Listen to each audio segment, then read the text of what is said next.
आज हम पढ़ेंगे डाल्टन का परमाणु सिद्धांत। डाल्टन ने जो परमाणु सिद्धांत दिया था आज हम उसके बारे में पढ़ेंगे। डाल्टन एटॉमिक थ्योरी रासायनिक संयोग के नियमों को ध्यान में रखते हुए रासायनिक संयोग के नियमों को ध्यान में रखते हुए तथा इन नियमों की मान्यता को सैद्धांतिक रूप से सिद्ध करते हुए सर्वप्रथम डाल्टन ने 1803 में परमाणु सिद्धांत प्रस्तुत किया। डाल्टन ने कब परमाणु सिद्धांत प्रस्तुत किया?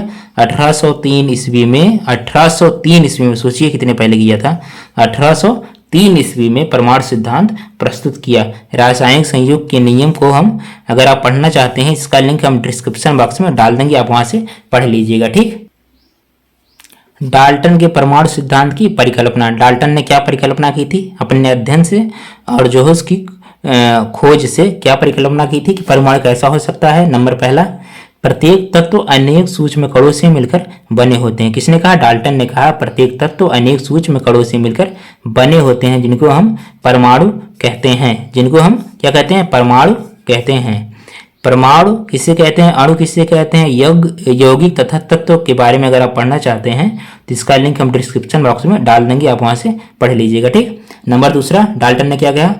परमाणु तत्व का वह सूक्ष्मतम कण है। परमाणु जो है तत्व का वह सूक्ष्मतम कण है जिन्हें हम पुनः विभाजित नहीं किया जा सकता तथा जो रासायनिक क्रिया के अंतराल में उसी प्रकार का बना रहता है। डाल्टन ने क्या कहा? परमाणु को हम पुनः विभाजित नहीं कर सकते हैं और जो रासायनिक क्रिया के अंतराल में उसी प्रकार का बना रहता है। ठीक। नंबर तीसरा, डाल्टन ने क्या कहा? तीसरी बात क्या कही डाल्टन ने?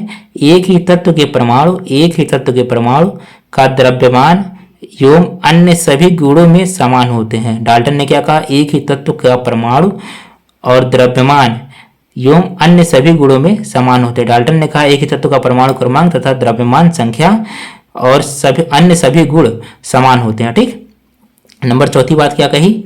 दो या दो से अधिक तत्वों के परमाणु सरल गुणित अनुपात 1:2 या 1:2 या 2:1 आदि में रासायनिक संयोग करके यौगिक परमाणु, जिन्हें हम अब अणु कहते हैं, जिन्हें हम क्या कहते हैं? अब अणु कहते हैं। अणु का भी लिंक हम डिस्क्रिप्शन बॉक्स में डाल देंगे, आप वहां से पढ़ लीजिएगा। ठीक। कहते हैं यौगिक परमाणु बनाते हैं। ठीक। नंबर पांचवा, भिन्न भिन्न तत्वों के परमाणु भार एवं द्रव्यमान भिन्न भिन्न होते हैं। डाल्टन ने क्या कहा? भिन्न भिन्न तत्वों के परमाणु भार एवं द्रव्यमान संख्या भिन्न भिन्न होती है। ठीक।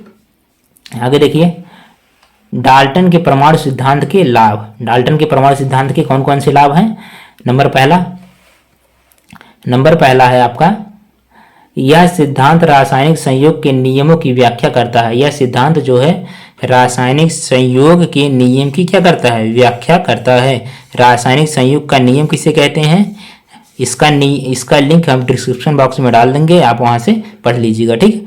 डाल्टन सर्वप्रथम किसी तत्व के मुख्य कण, परमाणु तथा उसके यौगिक यानी कि अणु के बीच व्यवहारिक विभेद के लिए जाने जाते हैं। डाल्टन जो है सर्वप्रथम परमाणु तथा यौगिक यानी कि अणु के बीच व्यवहारिक विभेद के लिए जाने जाते हैं। उन्होंने इसको सर्वप्रथम अलग अलग किया, मतलब लोगों को बताया कि दोनों अलग अलग होते हैं। ठीक।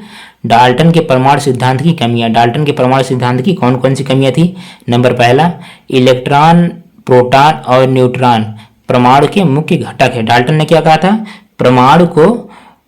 परमाणु सबसे सूक्ष्मतम कण है और इसको हम मतलब इसको पुनः विभाजित नहीं किया जा सकता। लेकिन ये क्या थी? उनकी कमी थी। लेकिन परमाणु को बाद में पाया गया कि परमाणु को हम विभाजित कर सकते हैं। इलेक्ट्रॉन, प्रोटॉन और न्यूट्रॉन में परमाणु किससे मिलकर बना होता है? इलेक्ट्रॉन, प्रोटॉन और न्यूट्रॉन से। इलेक्ट्रॉन की खोज किसने की थी?